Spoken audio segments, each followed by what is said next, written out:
अस्सलामुअलैकुम। कैसे हैं आप सब लोग? उम्मीद करती हूँ आप सब लोग ठीक होंगे, खैरियत से होंगे। आज मैं आप लोगों को चाइनीज़ तरीके से कबाब बनाना सिखाऊंगी। बिल्कुल यूनिक सी रेसिपी है। एक बार आप लोग ट्राई करेंगे तो इंशाल्लाह आप लोगों को मज़ा आ जाएगा।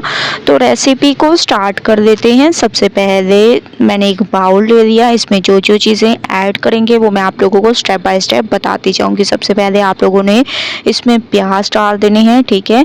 कटिंग आप लोग देख लेंगे किस तरीके से मैंने इसकी कटिंग की है। इसमें चिकन ऐड कर देंगे, ठीक है, जिसको मैंने छोटे छोटे पीसेस में कट कर दिया। इसके बाद इसमें बंद गोभी ऐड करेंगे। इसके अलावा मज़ीद इसमें वेजिटेबल ऐड करेंगे, जिसमें गाजर, शिमला मिर्च, इसके अलावा हरा धनिया और हरी मिर्चें।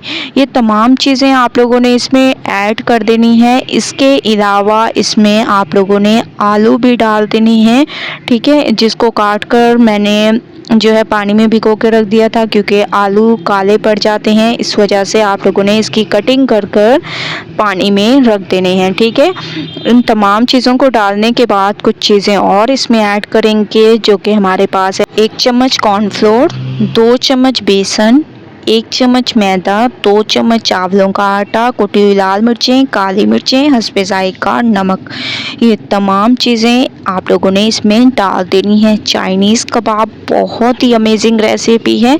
एक बार जब आप लोग ट्राई करेंगे तो मैं आप लोगों को गारंटी के साथ कहती हूँ कि आप लोगों को बहुत ही अमेजिंग ये रेसिपी लगेगी।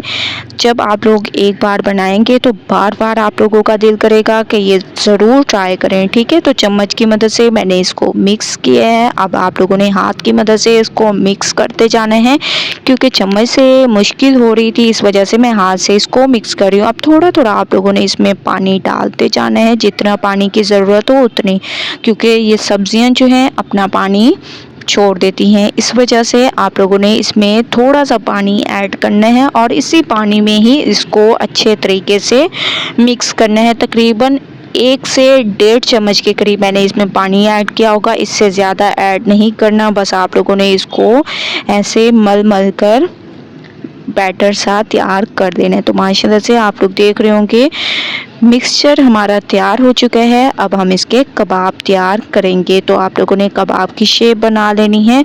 रफली सी शेप बनाएं, जैसी आप लोगों को शेप पसंद हो उसके मुताबिक आप लोग इसको बना सकते हैं, लेकिन मैं रफली सी शेप बनाऊंगी, क्योंकि चाइनीज़ कबाब ऐसे शक्ल के बहुत ही अमेजिंग लगते हैं, ठीक है। तमाम को तैयार कर देंगे, उसके बाद नेक्स्ट स्टेप करेंगे। तमाम को मैंने तैयार कर दिया। अब हम इनको करेंगे फ्राई करने के लिए ऑयल का गर्म होना बहुत ज़रूरी है। अगर ऑयल गर्म नहीं होगा तो ये आप लोगों के कबाब अच्छे तरीके से फ्राई नहीं होंगे, बल्कि टूट जाएंगे, ठीक है। तो ऑयल का गर्म होना बहुत ज़रूरी है और हल्की आंच पर इसको करना है फ्राई। जब एक साइड पे कलर आ जाए तो इसकी साइड को चेंज करते जाना है और अच्छे तरीके से इसको फ्राई करते जाना है। तो तमाम को मैं फ्राई करके फिर आप लोगों को नेक्स्ट स्टेप की तरफ लेके चलूँगी। तो स्टेप बाय स्टेप रेसिपी को देखते जाएं और इंजॉय करते जाएं। इंशाल्लाह आप लोगों को बहुत मज़ा आने वाला है। तो माशाल्लाह से आप लोग देख रहे होंगे चाइनीज़ कबाब मैंने तैयार कर लिए हैं। अब हम इनको एक प्लेट में निकालते हैं और चलते हैं फाइनल लुक की तरफ। फाइनल लुक आ चुकी है। चाइनीज़ कबाब हमारे एक अलग अंदाज से तैयार हो चुके हैं। आप लोग इसकी लुक देख रहे होंगे कितनी अमेजिंग इसकी लुक है और बहुत ही ज़बरदस्त तरीके से ये फ्राई हुए हैं। हर तरफ से एक ही कलर आया है और बाहर से बहुत ज़्यादा क्रिस्पी, अंदर से उतने ही जूसी ये तैयार हुए हैं। मैं एक आप लोगों को तोड़ कर भी दिखाती हूँ कि कितनी अमेजिंग इसकी लुक है। ये देखिए माशाल्लाह कितने अंदर से सॉफ्ट और बाहर से ये बहुत ज़्यादा क्रिस्पी हैं। तो आप लोग इसको केचप के साथ इंजॉय कर सकते हैं। बहुत ही अमेजिंग रेसिपी है, एक बार ज़रूर ट्राई करें। मुझे अपना फीडबैक ज़रूर दें। रेसिपी पसंद आए लाइक करें, ज़्यादा से ज़्यादा शेयर करें। इंशाल्लाह कल न्यू रेसिपी के साथ हाजिर होंगी। तब तक के लिए अल्लाह हाफिज़।